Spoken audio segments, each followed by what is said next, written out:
Hello everyone, I'm Ma'am Anna and welcome back to our channel. What was again the topic that we tackled last time? Yes, you are correct when you say that it's about Unit 7,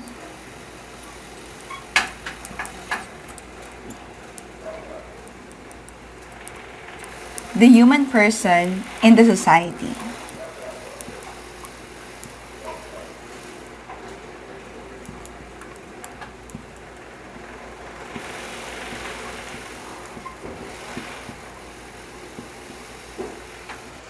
We're not yet done with Unit 7 because we still have one last most essential learning competency that we will be discussing this time.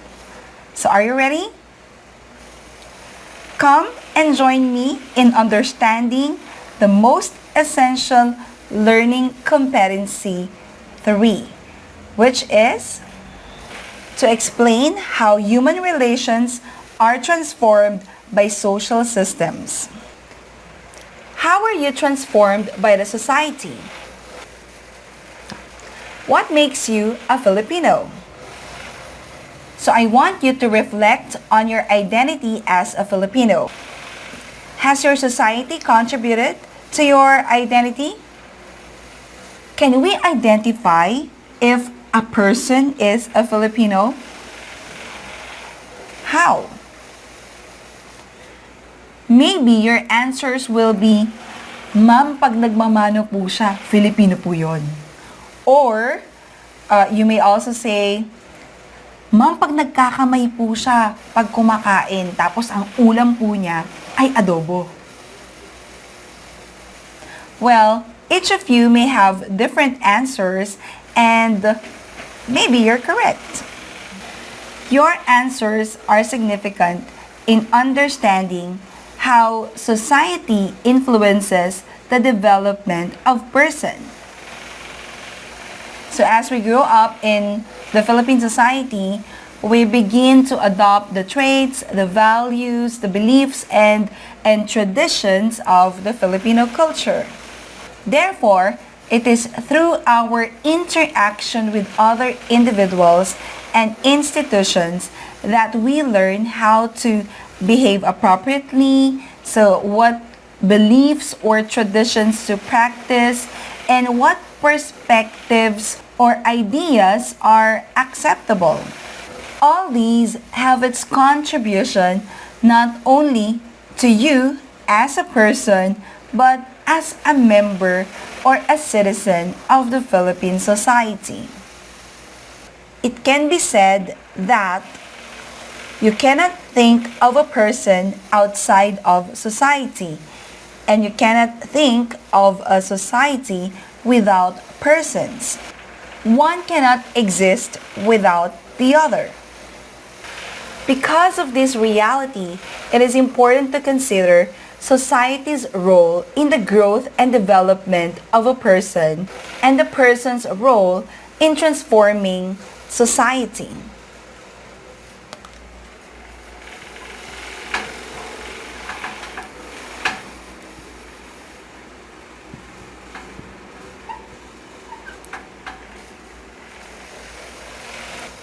Society influences our development in various ways.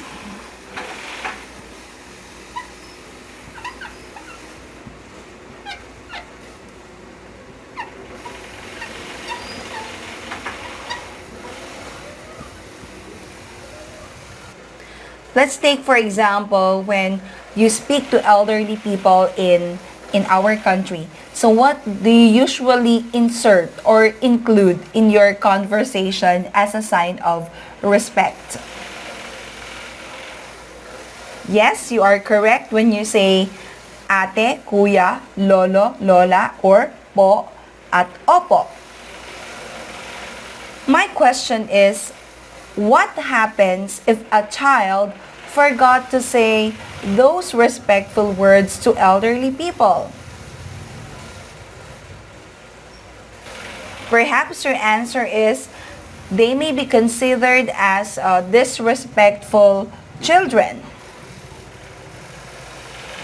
So this only implies that in our society, we have this set of traits or behavior that are acceptable in the society. So what do you call this standards of behavior or the set of traits or behavior that is acceptable in the society? We call that norms.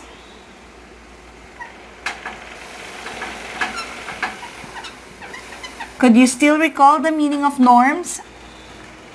Norms are one of the ways in which society regulates the interactions and the behavior of its members and establishes social order. We also have what we call folkways.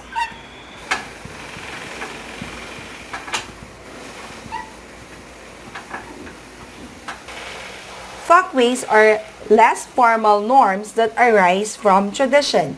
So it's a mode of thinking, feeling, or acting common to a given group of people. Norms and folkways are the basis in the formation of laws in our society. Laws are more formal and stringent norms that establish and define acceptable behavior of citizens. Laws also prescribe the consequences and the penalties that will be imposed on violators. So this aims to establish social order in the society. As part of society, individuals experience what we call enculturation.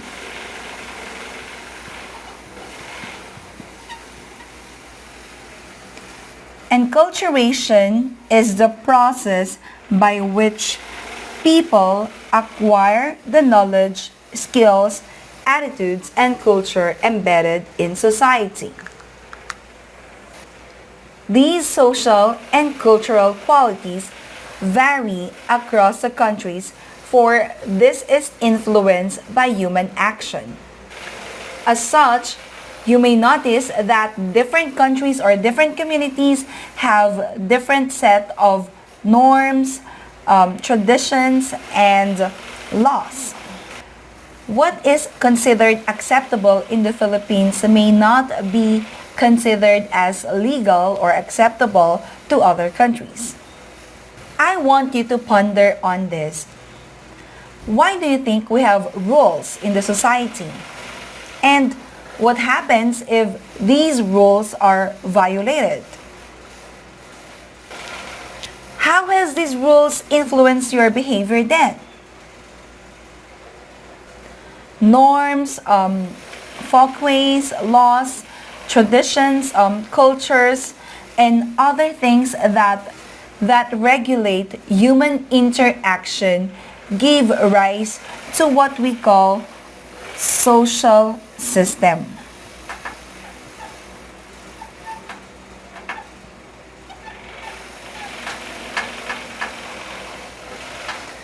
Social system is an organized or patterned set of relationships among individuals and groups that compose a society. A social system is a formal organization of status and role, so each member is assigned a social role, which are actions and behaviors expected of a certain individual. Human relations is the most powerful unit in the social system.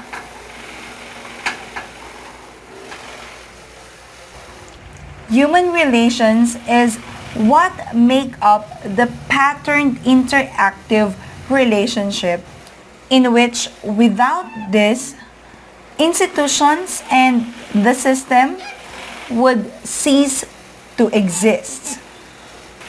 Individuals who share similar backgrounds or perform the same roles are grouped together into social groups or social classes.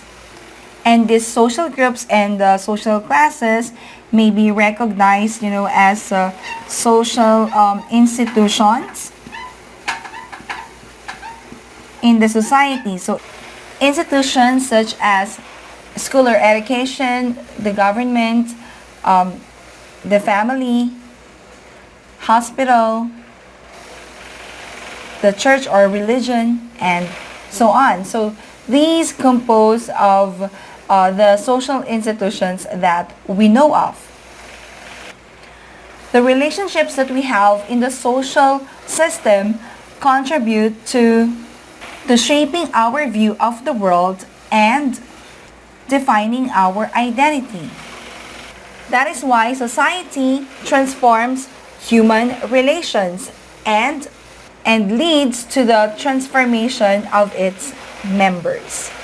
History shows that the development of society has brought about significant changes in the way human beings relate to each other. So in the past, women should stay at home and take care of the children and do the household chores, while the men or the husbands should be working to find the food or to provide food for the family. But nowadays, there are a lot of women who are in the workplace or who are in the workforce.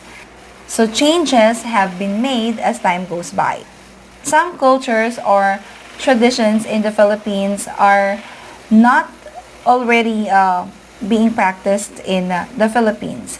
So as time goes by, so changes in the way we relate to people happen. And if we're going to relate it to the type of society, so in the past, early societies initially centered their relationships or interactions within their family or clans. But the emergence of industrial societies transformed human relations and interactions, and the relationships become impersonal. It already happens in the workplace. And in virtual society, you may meet the person in the virtual world through the internet. And you don't need to see the person face to face, but you could already see and talk to the person online at real time. And you can already travel the world just by browsing the internet. In this type of society that we are living right now, an individual is not just a family member, but also a student, a worker, a leader in one institution, and so on. These roles entail responsibilities that the person must undertake. So as the person navigates through his or her role in the society, his or her relationship with other people also change. Another way society shapes us is through social values. Social values are actions or ideals that are considered important by society. Values such as cooperation, obedience to the law, respect or concern for people are considered significant in maintaining an orderly society. But of course, there are also other aspects of society that contribute to the formation of the individual, such as religion, language, or the ethnicity also of the person, and their history, and so on. With these information or ideas presented to you, I want you to reflect on the following questions. You may answer these questions by or through an essay, and you can put it in your journals. or you may post your responses in the social media by sharing your ideas or thoughts about this topic and share it in your social media account. You may also create a poster symbolizing your answers, and a slogan also may do, and any other creative means that you can express your answer. So I would appreciate that very much. So Generation Z, let's go. So here are the questions. How has your community influenced you as a person? Which traits or behavior can you directly attribute to your upbringing in society? Next, how does society enable you to become a better person? Reflect on the questions thoroughly because I will be checking them one by one. Good luck! This wraps up our discussion in Unit 7. I hope that you have learned something from our discussion. Always remember that it takes a village to raise a child. Thank you for watching and see you again next time. Paalam!